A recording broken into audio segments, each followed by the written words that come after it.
দুখনৰ কাহিনী আমাৰ জীৱনৰ মাজলৈ এজন ভাতৃ মনৰ শ্ৰেষ্ঠ জ্যেষ্ঠ ভাতৃবৰ্গ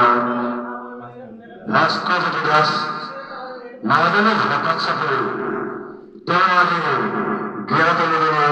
আমাৰ দীপ দাস মাজলৈ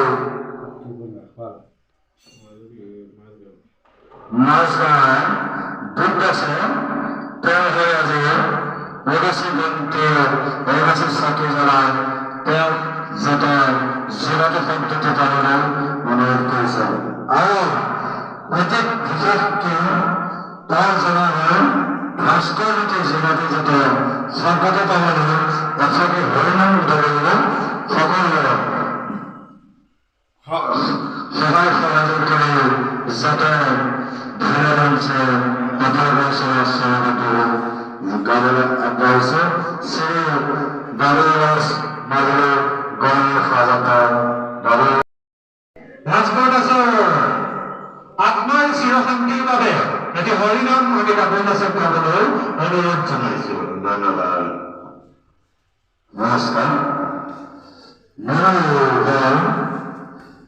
গণৰ স্বাগত শ্ৰী বাবুল দাস বিশেষ ভাস্কৰজ্যোতি দাসৰ কাৰণে সেইবোৰ যেনে আপোনালোকৰ ওচৰত তেওঁৰ যাতে নেদেখা যেনে নাগৰিক বিভেদ কৰিব যাতে তেওঁৰ জীৱনটো য'তে আছে আমাৰ মনত এভাগে থাকিলে যাতে তেওঁ যাতে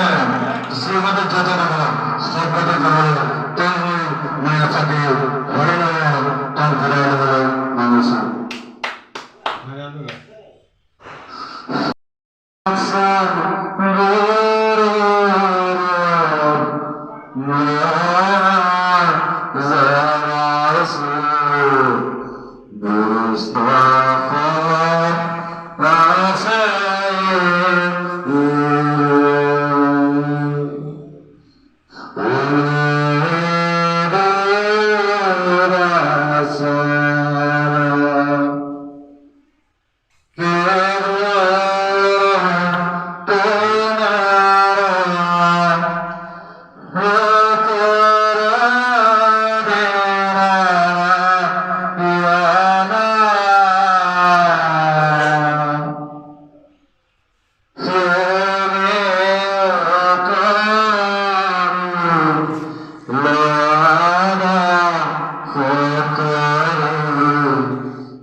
আমি মিষ্টাৰ ডি ৰাজীৱ ভাগ ইউটিউব চেনেলৰ বনাই হায়দৰাবাদত গণৰাজ্যত আমি যেতিয়া আমি আয়োজন কৰিছিলোঁ সেয়া আমি মিষ্টাৰ ডি ৰাজীৱ ভাগৰ মানে ইউটিউবত আমি আপোনালোকে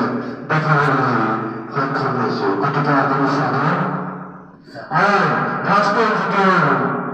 আত্মাৰ চিৰশান্তিৰ বাবে কামনা কৰিব ধন্যবাদ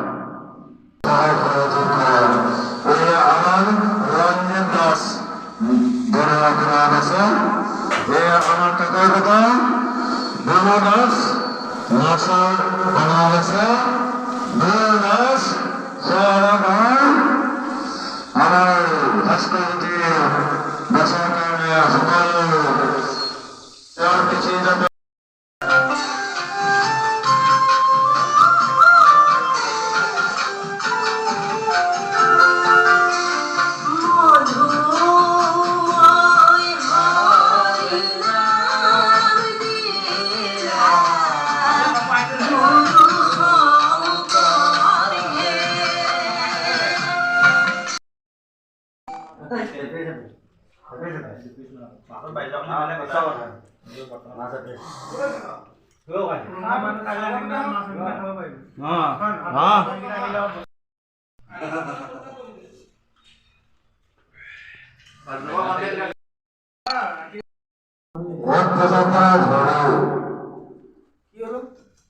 ভাস্কর দাসের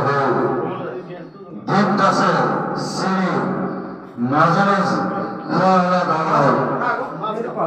নমস্কার দীপ দাস এগোছে পন্ডি এগোছ সখী সময় এক পদার্থ করে তোর দোকানে বন্ধু বান্ধব